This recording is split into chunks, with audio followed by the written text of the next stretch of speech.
It's 1692 in Salem, Massachusetts. Your neighbor points at you and screams, "Witch!" By sunset, you're chained in a freezing cell, knowing that 19 people have already been executed, and you're likely next. The Salem witch trials weren't just historical footnotes. They were a death machine powered by fear, superstition, and impossible choices that would trap even the most innocent among us.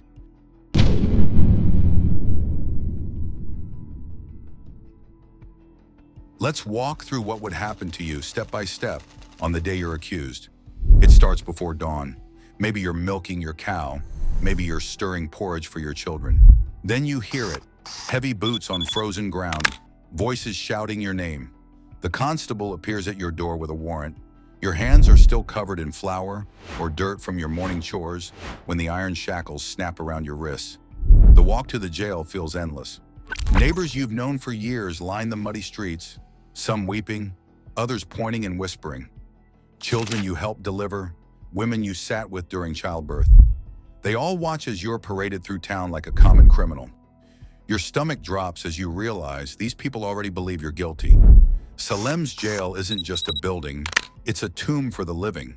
The cells are smaller than your bedroom closet, with stone walls that weep moisture year-round. You'll share your space with rats, lice, and the stench of human waste. There's no privacy, no comfort, barely any light. The floor is packed dirt mixed with straw that hasn't been changed in months. You'll sleep on that filthy ground, if you can sleep at all. The cold seeps through your bones.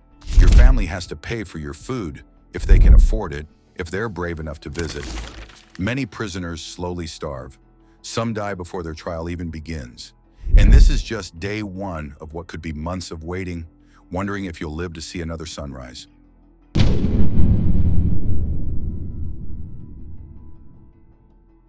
How did you end up here? The machinery of accusation in Salem was as precise as it was deadly, and once it targeted you, escape was nearly impossible.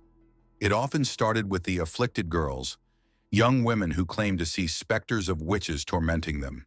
Abigail Williams, Mercy Lewis, Mary Warren. These names would seal your fate. When they writhed on the ground, screaming that your spirit was pinching them, choking them, the community believed them without question. But who got accused? The pattern was chilling in its predictability. Were you a woman who spoke her mind a little too freely? Did you own property that someone else wanted? Had you inherited wealth as a widow? Did you challenge the church's authority or refuse to conform to strict Puritan expectations? Were you poor and dependent on the community's charity, making you an easy scapegoat? Maybe you were like Bridget Bishop, who owned taverns and dressed too colorfully for Puritan tastes. Perhaps you were like Rebecca Nurse, elderly and respected, but caught up in a property dispute, or Martha Corey, who dared to suggest the witch trials were nonsense, a comment that immediately marked her as suspicious. The accusation system fed on existing tensions. Old grudges became evidence of witchcraft. A failed crop after an argument with you? Witchcraft? A sick cow after you walked past someone's farm? Obviously, your evil doing. The community's fears and frustrations needed an outlet, and you became that outlet. Once your name was spoken in that courthouse, the wheels were already in motion. There was no presumption of innocence, only a desperate scramble to prove something that was impossible to prove, that you weren't a witch.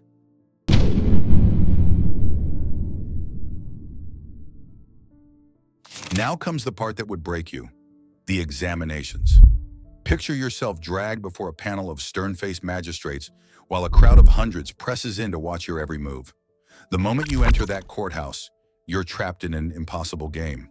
The afflicted girls are there, ready to perform.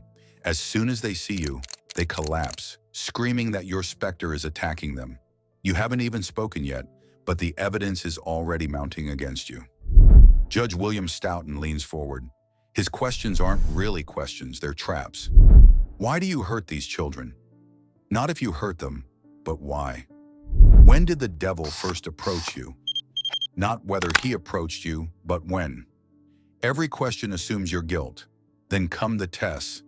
They examine your body for witches' marks, moles, scars. Anything unusual becomes proof of your pact with Satan. They might subject you to the touch test. If the afflicted girls stop convulsing when you touch them, It proves you're drawing your evil power back into yourself. The most terrifying part? Your own words become weapons against you. Protest your innocence too forcefully? You're being defiant. Clearly the devil's pride speaking through you. Break down and weep? You're trying to manipulate the court with false emotion. Remain calm? Obviously you're too cold-hearted to be innocent. Show fear? The devil is abandoning you because the truth is coming out. There's no right answer, no safe response. The system is designed to interpret everything you do as evidence of guilt.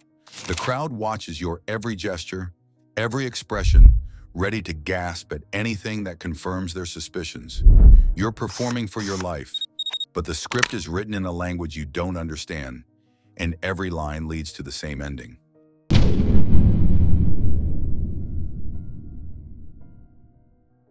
The trial itself would feel like a fever dream. You're standing before the court of oyer and terminer, literally meaning to hear and determine, but they've already determined your fate. The evidence against you reads like madness, but everyone in that room treats it as gospel truth. Spectral evidence claims that your ghost tortured people in their dreams is not only admissible, it's the primary evidence. Sarah Good's own 4-year-old daughter testifies against her mother. Neighbors recall strange coincidences from years ago. The time you looked at someone cross-eyed before their horse went lame. The storm that came after you walked past their house. Your character witnesses, if you have any brave enough to speak, sound pathetic against the dramatic testimony of the afflicted. They talk about you being a good neighbor, a faithful Christian, but their quiet voices are drowned out by girls shrieking that your specter is attacking them right now in this very courtroom. The judges don't deliberate long. In most cases, they don't deliberate at all. If you've made it to trial, you're already guilty in their minds. The verdict falls like a physical blow. Guilty of the felony of witchcraft. The sentence follows immediately. You are to be hanged by the neck until you are dead. The room erupts. Some people cheer. Others weep. Maybe for you, maybe from relief that it's not them. You have perhaps a week to live, maybe 2. Time enough to contemplate how completely and utterly you've been trapped by a system that never intended to let you go free.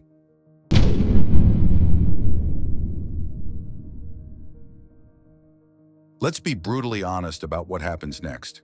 If you're sentenced to death, you're not going peacefully in your sleep. On execution day, they cart you to Gallows Hill in a wooden wagon, your hands bound, crowds following like it's a festival. 19 people died this way in Salem. Not burned, as many think, but hanged. Giles Corey, who refused to enter a plea, was pressed to death under heavy stones over 2 days, his final words reportedly being, "More weight." The hanging itself is a spectacle. You climb the ladder, the noose goes around your neck, and then, nothing quick or clean. You dangle there, struggling for breath while the crowd watches. Some pray for your soul, others celebrate the removal of Satan's servant from their community. But death might actually be the merciful option. Many accused spent months or years in that horrific jail, paying for their own imprisonment until their families went bankrupt. When the trials finally ended, survivors weren't released with apologies. They had to pay their jail fees before they could leave. Some died of illness and neglect before they ever saw freedom. Children of the accused were marked for life. Properties were seized, families were destroyed. Even if you survived, you'd return to a community that would forever whisper about you. Your neighbors would wonder, maybe the trial stopped, but was she really innocent? In Salem, being accused was often a death sentence. Even if you weren't executed, the stigma could kill you just as surely as the rope.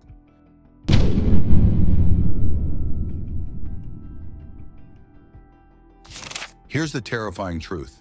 The Salem witch trials weren't about finding actual witches. They were about finding scapegoats for a community consumed by fear, and the system was designed to crush anyone caught in its gears. You wouldn't survive because the game was rigged from the start. In a rational justice system, you'd need evidence to prove guilt. In Salem, you needed to prove your innocence, and that was impossible. How do you prove you're not a witch? How do you prove a negative? How do you defend against spectral evidence that only the accusers can see? Every aspect of your identity could be twisted into evidence against you. Too poor? You're bitter and easily tempted by the devil. Too wealthy? Your prosperity must come from dark powers. Religious? You're hiding your true nature behind false piety. Skeptical of the trials? Your doubt proves you're in league with Satan. The social dynamics were a death trap. Once accused, supporting you became dangerous for your friends and family. Speaking in your defense might bring suspicion on themselves. The community was incentivized to abandon you. You'd face your accusers alone, with no one willing to risk their neck for yours. Most damning of all, the trials created their own momentum. Each execution validated the previous ones. If Martha Corey wasn't really a witch, then maybe Rebecca Nurse wasn't either. And if Rebecca wasn't a witch, then maybe we've been murdering innocent people.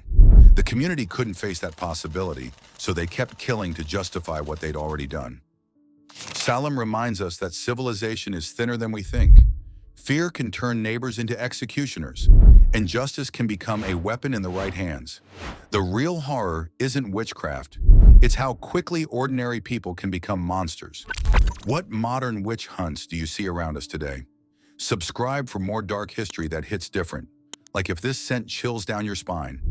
Comment with your thoughts. What parallels do you see in today's world?